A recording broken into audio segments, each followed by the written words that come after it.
নির্বাচন না হওয়ার ফলে এখানে জনগণের নিত্যদিনের যে পরিষেবা ভীষণভাবে বিঘ্নিত হচ্ছিল।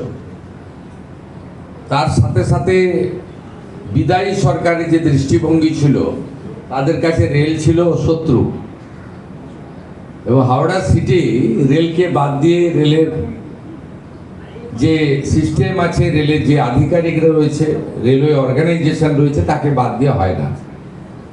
আমরা এখানে হাওড়া পুলিশ কমিশনারেট এলাকার 4 জন এমএলএ সহ আমাদের ডিস্ট্রিক্ট ম্যাজিস্ট্রেটের নেতৃত্বে সিভিল অ্যাডমিনিস্ট্রেশন ইনক্লুডিং এইচএমসি এবং Bally municipality, KMDA, Howrah improvement trust, HIT, ডিজিপির নেতৃত্বে সিপি সহ পুলিশ আধিকারিকরা এবং আমাদের জিএম 2 জন ছিলেন, ইস্টার্ন এবং সাউথ ইস্টার্ন, ডিআরএম ছিলেন, রেলওয়ে অথরিটি।